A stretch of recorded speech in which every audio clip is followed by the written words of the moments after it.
Curso virtual del control electrónico y el sensor de temperatura del refrigerante. Tercera parte. Constitución y funcionamiento del sensor. El sensor está constituido por una carcasa superior, una carcasa inferior. En su interior cuenta con un blindaje cuya función es aislar el circuito eléctrico interior del sensor de las interferencias electromagnéticas externas. En la parte baja se encuentra la cerámica térmica o termistor. Es un termistor tipo NTC, que significa termistor con coeficiente térmico negativo, el cual disminuye su resistencia al aumentar la temperatura. El termistor se encuentra conectado a dos circuitos eléctricos internos, el circuito positivo y el circuito negativo. Estos dos circuitos tienen dos formas constructivas: circuitos en paralelo, donde el blindaje aísla los dos circuitos para evitar la interferencia entre ambos. Y está el circuito trenzado, donde el número de giros anula la interferencia entre los dos circuitos. Esos dos circuitos están conectados a dos terminales eléctricas: la terminal positiva, cuya sigla es VREF, que significa voltaje de referencia, y cuyo valor puede ser de 3, 5 o 12 voltios dependiendo del sistema.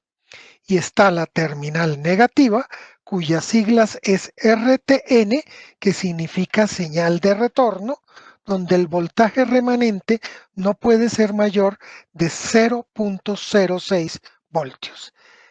En resumen, el sensor ST o sensor de temperatura de refrigerante tiene dos terminales eléctricas: la terminal VREF y la terminal RTN. Esa es su conformación normal. En algunos casos se encuentran circuitos con más de dos terminales. En la imagen central se ve tres terminales eléctricas: el voltaje de referencia, el voltaje de retorno, que es el mismo del circuito convencional del sensor de temperatura de refrigerante, y el voltaje de potencia.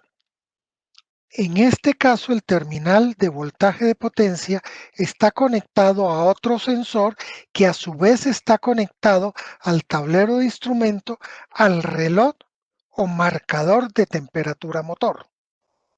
En conclusión, si el circuito es de dos terminales, hay un solo sensor de temperatura de refrigerante, y si tiene más de dos terminales, hay dos sensores de temperatura de refrigerante. El circuito eléctrico está conformado por el computador, el sensor, el cableado de voltaje de referencia y el cableado de voltaje de retorno. En sistemas antiguos, el circuito de masa de retorno era compartido por otros sensores, no en la actualidad, y se hace de esta manera para tener un mayor control en la señal. En los diagramas eléctricos se puede confirmar este tipo de configuración en los circuitos. En este ejemplo se puede observar que en la parte baja del esquema eléctrico se encuentra el símbolo del sensor ST con sus dos terminales. El terminal 1 se encuentra conectado al circuito 46 del computador, y el terminal 2 se encuentra conectado al terminal 30 del computador. Este estudio del diagrama eléctrico del sensor de temperatura de refrigerante es necesario para las pruebas de diagnóstico. El funcionamiento físico del sensor es de la siguiente manera. El sensor debe estar en contacto con el refrigerante. Si la temperatura del refrigerante es baja, la resistencia del termistor será alta. Si la temperatura del refrigerante es alta, la resistencia del termistor será baja. El funcionamiento eléctrico comienza al encender el motor. Como hemos visto, los dos terminales están conectados al computador. El computador genera una señal de 5 voltios. El computador cierra el circuito masa. Esto produce un flujo de corriente con una intensidad en miliamperios. La corriente atraviesa el termistor y es afectada por su resistencia.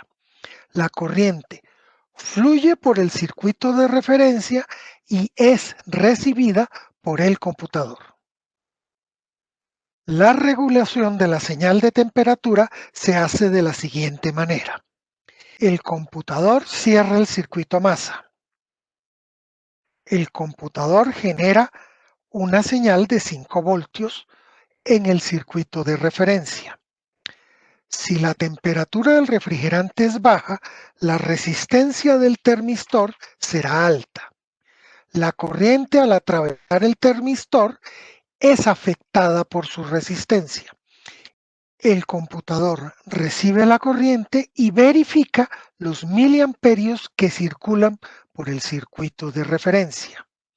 El computador regula el voltaje para mantener los miliamperios dentro de un rango determinado. Esa es la clave del funcionamiento del circuito del sensor ST. El computador regula el voltaje para mantener siempre esos miliamperios dentro de un rango muy preciso, que es el rango predeterminado por diseño. Al subir la temperatura del refrigerante, disminuye la resistencia del termistor y eso aumenta los miliamperios en la corriente que atraviesa el termistor. El computador detecta este incremento en miliamperios y regula el voltaje disminuyéndolo para mantener los miliamperios dentro del rango predeterminado. Entre más alta sea la temperatura del refrigerante, menor será la resistencia del termistor y menor será el voltaje que regula el computador para mantener siempre los miliamperios dentro del rango predeterminado. Este comportamiento establece que con baja temperatura del refrigerante el voltaje será alto. A medida que la temperatura se incrementa, el voltaje disminuirá. Cuando la temperatura del refrigerante es baja, la resistencia del termistor es alta. Y a medida que la temperatura del refrigerante se incrementa, la resistencia irá disminuyendo. Por poner un ejemplo, si la temperatura del refrigerante alcanza 60 grados, su resistencia será de 0,56 kiloohmios. El computador inmediatamente reduce el voltaje, en este ejemplo, a 1,43 voltios y esa reducción del voltaje a 1,43 voltios es lo que el computador interpreta como los 60 grados del líquido refrigerante. En conclusión, para que el funcionamiento del circuito del sensor de temperatura del refrigerante sea correcto, se necesita, primero, que el sensor esté en contacto completo con el líquido refrigerante. Este primer requisito está hablando del sistema de refrigeración, su estado, su funcionamiento y de la calidad del refrigerante. Segundo, se necesita conocer el funcionamiento del sensor, conocer el estado físico del termistor y su circuito interno. Tercero, hay que establecer el correcto flujo de corriente en miliamperios. En este tercer requisito se habla del estado físico del cableado, de los terminales eléctricos y del contacto completo entre todos los elementos. Y por último, el cuarto requisito es el control que el computador hace a la señal de temperatura. Es que el voltaje de alimentación esté dentro del rango, que la masa tenga la menor resistencia o se hable de un buen contacto a masa y que se regule el voltaje según los cambios de la resistencia del termistor. Esos 4 requisitos es lo que se necesita para hacer el diagnóstico. Ese proceso para revisar esos 4 requisitos comenzará en el siguiente video sobre el sensor de temperatura de refrigerante o sensor ST. Será la cuarta parte de este curso virtual donde se hablarán de las pruebas y el diagnóstico utilizando el escáner.